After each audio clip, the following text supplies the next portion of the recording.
all these leagues have a very close eye on a lot of these players who are approaching that, they're about to hit their full pension. We'd rather go with the guy who's fresh into the league who we can pay a lot less and take a chance on him rather than the guy who's served out the last 5, 6, 7 years. Let's let him go. It's ruthless, man. It sucks. It's a business. And fans tend to think of it as, you know, these are my guys, this is my team.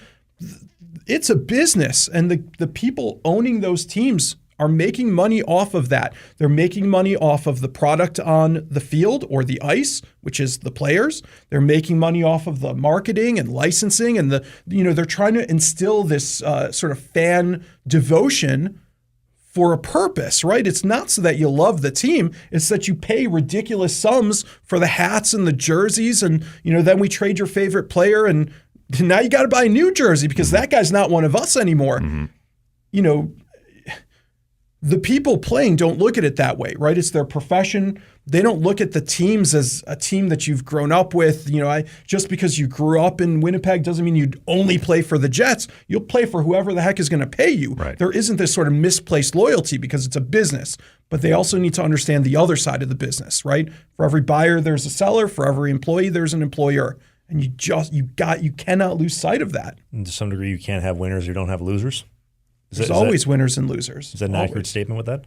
There's always winners and losers, right? Everybody's trying to be the winner, but for every winner, there's a loser. Who knows what is your worth as a player? It's whatever someone's willing to pay you. And unfortunately, unlike a lot of other professions where you may have, infinite opportunities, if you don't like this employer, you can go somewhere else. If you're a professional athlete and you want to play at the highest levels, the NFL, the NHL, the NBA, there's only a handful of teams who you can sign with. And if no one wants to sign you, now you're looking at a sort of lesser league. Not to say that they're bad leagues. There's a lot of great leagues around the world. The KHL has their certain high points, but it's not the NHL. I thought about this as we were chatting, and because I know you wear a lot of hats and you're obviously a very intelligent guy, I was going to challenge you by saying you need to come up with a syllabus for a 1-year program for the Badgers, like the entire program with the Wisconsin Badgers, that you have to take this course. Because I know a lot of universities, when it comes to student athletes, they have to take time management classes. It's a prerequisite. You have to take it your first year. I'm surprised, instead of you doing that, I'm surprised that player associations, which thank God Ted Lindsay was smart enough to unionize the NHL back in the day to make sure that players were protected for the most part. Why aren't PAs putting more pressure on these collegiate programs to say they need to be better educated before they come into our union? I mean, I'd love to see that. I think leagues like the NHL that have developed minor leagues, I think there's a lot of opportunity to develop financial literacy there. By the time you're signing your big contract with whoever, the Blackhawks, the Rangers, whatever, the world is happening at 1,000 miles an hour at that point. But when you're in the ECHL, when you're in the AHL, life is a little bit slower. You're not the crazy celebrity that you are now. Even if you're not a star, people know who you are. But you can walk around town in the AHL. You can walk around town in the ECHL. I think those teams have a real opportunity to help with financial literacy, probably more than anywhere else. Now, not every guy is playing at that level. Some go right to the NHL, and now their situation is different. But I think for guys who develop and come up through the minor leagues, that would be tremendously helpful. But that's not going to help everybody. There's no minor leagues for the NFL. There's basically no minor league for the NBA. There is in baseball.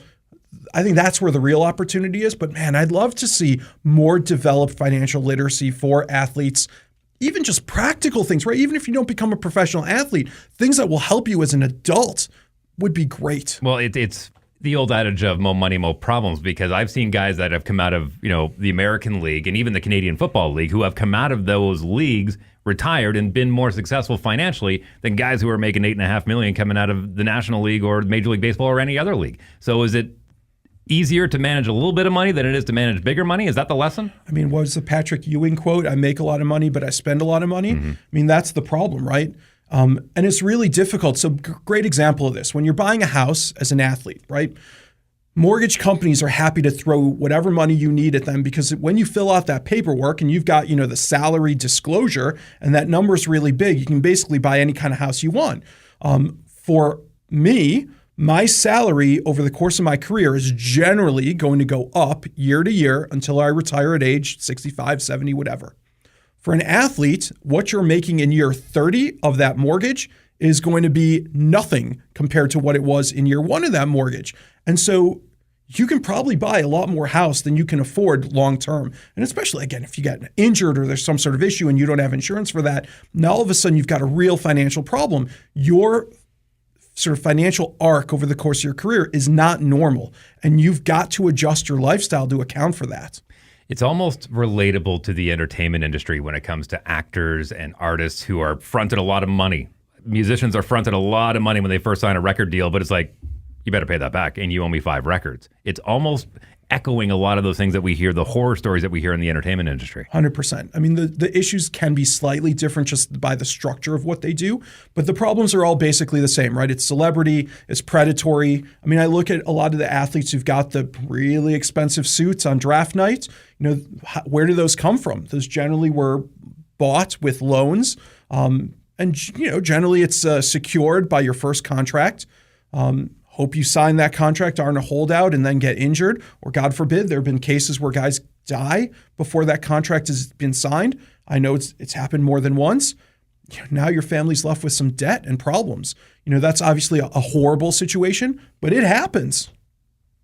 Underlying lesson for any athlete that has, whether it be minor pro, semi-pro, full pro, if you could give one piece of advice first starting out, what is it? I mean, I think if you start from the perspective that the one person you can trust is yourself and then start building out from there, you're probably going to be way better off than most of the people in the locker room you're in. Just don't trust anyone. No one. Not your parents, not the guys you're teammates with. You know, trust them on the ice, trust them on the court. When it comes to your financial health, everything they say you got to take with a grain of salt. Not to say that they don't know or they're stupid or anything like that, but you cannot trust them just because you're in the locker room with them or just because maybe something worked out for them. If you start from there and start to build out, you know, now maybe you trust your agent more, you trust your attorney more, trust your financial advisor more, your boyfriend, girlfriend, whatever the case may be. Grow the circle out from there slowly and carefully. If I had to give one bit of advice, that would be the advice. Obviously, there's a lot more, but I think that's where you start. Hey, if you enjoyed what you just saw, we do new clips every single day, twice a day on the Clips channel. You see clips right here. And beside Dave's crotch, we have a full-length show every single Sunday, right by my hand. Click right here.